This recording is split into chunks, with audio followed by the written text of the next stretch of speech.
Hey, what's up guys, aarava here, and welcome back to an episode of my F1 Road to Glory series in 2020 for episode number 7 today at the Canadian Grand Prix. Last time there was a monumental collision and crash in the Monaco tunnel, but more importantly, Williams became the masters of Monaco, but not necessarily in the way I wanted them to. But look at that Renault, oh my god! That is such a big impact there. 3 cars out. Gasly just in a world of his own. Just enjoying, loving life there in the Williams in first place. I never thought I'd see today when a Williams was comfortably in first place. I'm happy for him. I'm really happy for the lad. Great stuff, mate. Good to see you on the top step as well. 1 win apiece. So clearly from the recap then, you can tell I'm not salty at all about how that ended up. Not in the slightest, really. But we move to the Canadian Grand Prix. One of my favourite races on the calendar, and one where we should go well here. Obviously, a long back straight. We know the car's good in a straight line, but also at the same time, Monaco, obviously, you know, you need a lot of downforce around there, and the car went so well. So I'm actually really perplexed still how our car was so good around there. So we're on the up. The positive vibes just keep on rolling. Oh, for frick's sake. Well, it's been a good run. We had a good, what was it, 5 episodes at the start of this season. That there were no upgrade failures. Everything was looking peachy as hell. You know, the 3rd season, our team finally started to act like maybe a top team that wasn't, you know, failing their part. But I don't know what happened here. Did we all... Oh, actually, I know what happened. Hey, people, listen up.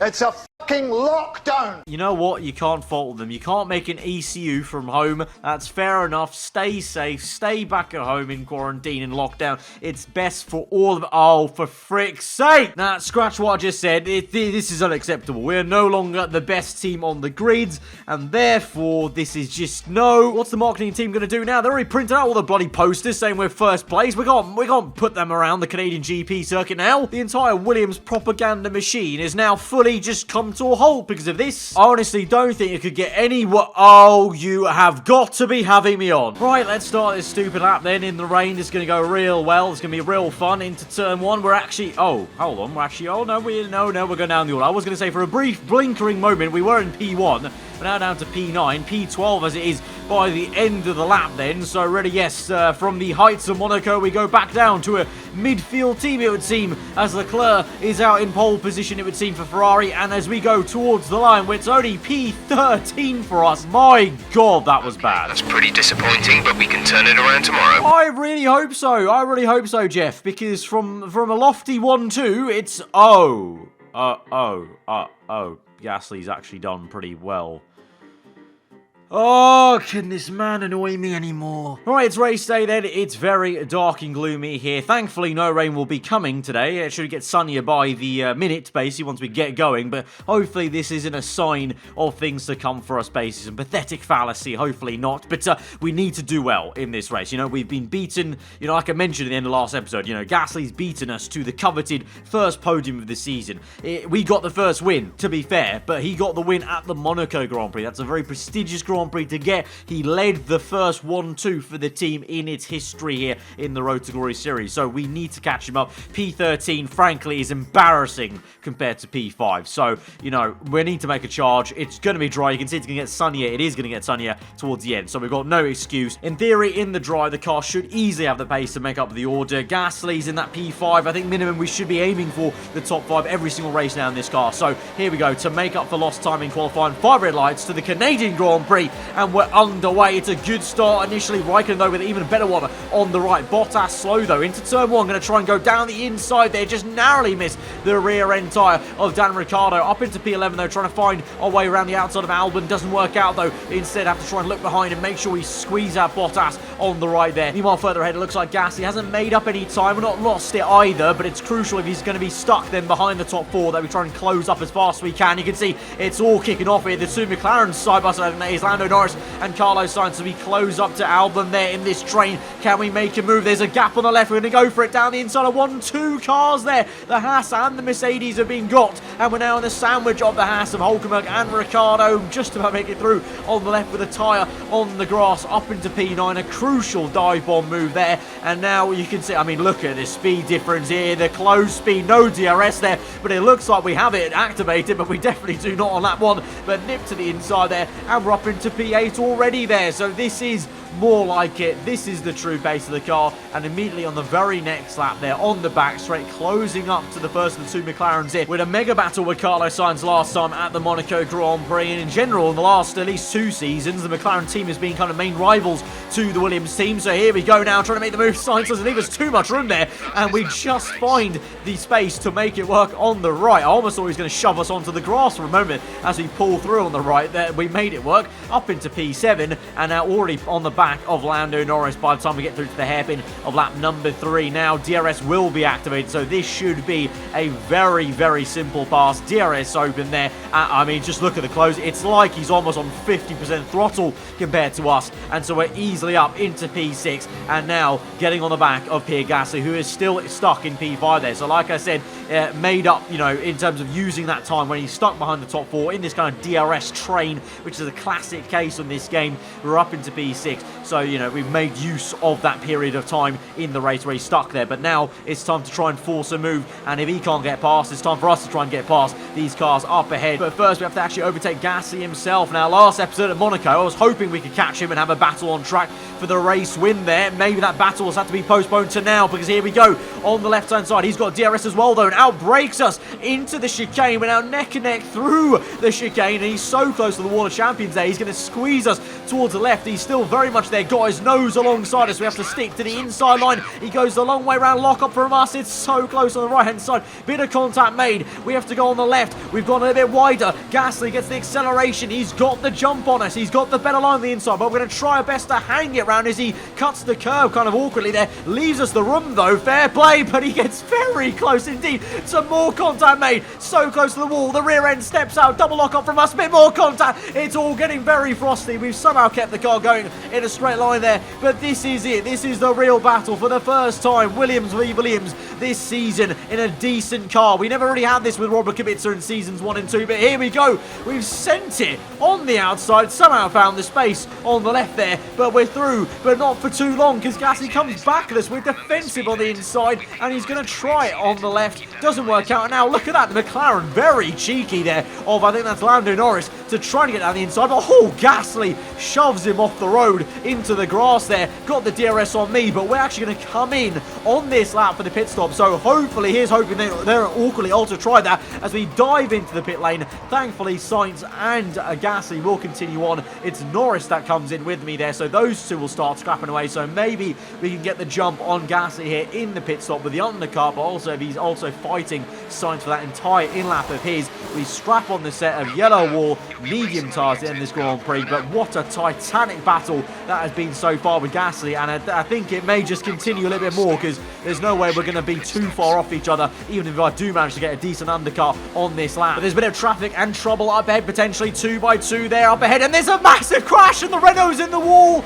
I think the Red Bull, I think Verstappen may have just shoved the Renault into the walls. We now try and go around the outside of the Alpha Tauri there. Giovinazzi's slow in the Alpha. I don't know if he's got some damage as well there, but the Renault right in front of our eyes pushed into the wall and out of this Grand Prix. Teammate in the pit lane there, and so this is crucial to get past Gio, use the slipstream here to slingshot us along, gain some more time here down this straight with the slipstream. Down the inside we go, a little bit easy on the brakes though, because I wasn't too sure if he's going to come in or not, or continue with us. He went in though, so that's all fine, and so now we're through onto the main straight. McLaren of Norris chasing after us there. Where is Sainz and where is Gasly? Into turns 1, 2, and there is Gasly slotting in, I think, quite nicely. No, side by side with Norris there. He's got to do some work now on the exit. Bit of touch on the grass, the long way around, and what a beautiful little move. Oh! Gasly's just punted Norris into the wall. Oh god, we're going to look at a replay of both these incidents. So first of all, this is the first one, and the Red Bull just a little bit aggressive on the exit, maybe with the rear end there, slams Grosjean into the wall, and then this is on board with Lando Norris there on the exit. Really nice battle though this was, and it was going to be a supremely awesome move from Gasly, albeit though with the contact though on the exit that kind of ruined it, because I mean, to be fair to Gasly, it is a lovely, it's just a tiny little love tap, and so again, you know, I brought out the point last episode, but I think the charity for broken suspension arms and weakened suspension arms needs to come back, honestly, this series, because it seems like after a few episodes of not having the issues come back in a big way there, because that was hardly any kind of tap from Gasly. So I'll stick by my word there. That was actually a supremely beautiful move from the Frenchman in our other Williams car there to get around the outside of our fellow Brit. But that's unfortunately going to mean he's going to have a clean run at us now when the virtual safety car comes in, which happens just as we enter lap number 11. And by the time we get through to the last sector, Gasly is all over the back of me there. He's going to try and force the move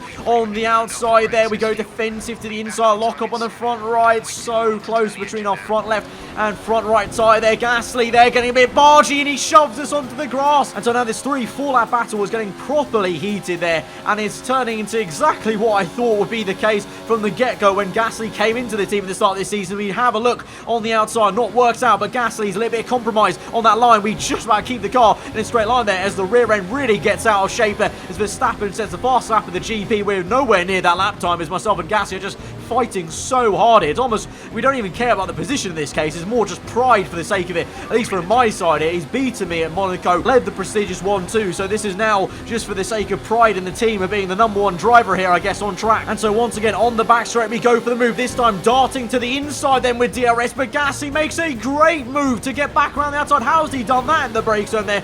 No idea. We're on the grass, all out of shape on the exit, and we're going to squeeze Gasly to the wall on the left and get the place, the racing line back on the inside there, but he's still got his nose in, but we just managed to defend through turn 2. Little tap there from his front wing on the rear end, but we maintain the position in P5, but for how much longer? Because it's basically just a slipstream fest here at Canada every single time, back and forth. Gasly comes back now with DRS on the inside. We go a little bit early on the brakes. I want to try and get a better line through here, but for some reason that left-hander just got no exit speed compared to Gasly, and like what I did just like literally 2 laps ago. So very perplexed on why I couldn't make the move work there that time. So we have to stick behind for a whole lap then and try and go again on the next one here. DRS on the left-hand side this time. Now once again early on the brakes, then try and get in and get a tighter line, get on the power earlier. This time it does work, third time lucky. DRS open, Gasly squeezes to the left. That's fine. We want to be there on the inside line there for turns 1. Now we have to try and do the job that we couldn't do earlier on in the race and try and go the long way around, get the traction. There we go. We've got it up into P5. Gasly switches to the left. We lock up on the front right though. We're nearly off track there. We keep it within the white line just about there, but the rear end's out of shape and Gasly is coming at us at a rate of knots around the outside. He goes, oh, there's been contact! And that's it. We're out. We're out of the Canadian Grand Prix, and it's all come and boiled over. The Williams Civil War is complete. Gasly has taken me out. Oh my lord. Bad luck today. That must be incredibly disappointing. Do you have any comments about the collisions? Well, Claire, there were multiple collisions. I don't know which one you're specifically talking about, but the last one was, well, just wasn't deliberate. It just was very difficult to avoid that accident when you get swiped across from right to left. So what can you do? That crash looked pretty serious. Can you walk me through what happened? Well, Claire, you clearly weren't just listening there. I kind of just described it earlier, and the answers I'm able to give here, well, the car didn't feel right and lost control. Well, I bloody would hope it would feel like that without the front right tyre, so yeah. Great. Well, that's everything. So that brings to an end a very dramatic and chaotic Canadian GP. We are still in the lead of the Drivers' Championship, but only 2 measly points. Only 12 points separates the top 5 there. Myself and Gasly, 1 and 5. In the middle, Leclerc, Vettel, Verstappen. It's all very, very close at this early stage of the season, which is great to see. But, you know, it was coming, I think. It was coming. It was all a bit too nice between myself and Gasly. You guys know, if you've been on my channel for a while now, the tensions that always seem to arise in the game with myself and Pierre Gasly's AI, and it's come to a head now here at the Canadian GP. I don't know what's going to happen next race, what the sanctions are going to be, what the racing protocol will be, but there we have it. We've also lost first place in constructors. That's the important thing. That is what I think the team will look at today, and I think there'll be some stern words going into next episode. But that has been the Canadian GP. Off the back of that then, actually, you know what? It makes a lot of sense now, Gasly. The timing could not be more perfect. We win the rivalry, the first rivalry as teammates last episode, and the next episode, you take me out it's all coming together. It's all looking rather nice. I'll be remembering that for the debrief after this Grand Prix into the next one. But anyway, as I was going to say, in terms of upgrades, we're going to go ahead and repurchase that engine upgrade that failed, unfortunately, and that leaves us a little bit of a pickle. I did want to do a ultimate weight reduction upgrade on the chassis. You're going to have to wait for that, so I'd rather have a guaranteed upgrade next episode than risk another one somewhere else in another department there. So that's going to do it for us today in terms of the R&D upgrade. So guys, if you did enjoy that episode, then be sure to smash that like button. Let me know what you thought in the comments below. If you're new around here, then do get subscribed for weekly full-on content. I've been aarava. Hope you guys enjoy the rest of your day. I'll see you guys next time. Goodbye.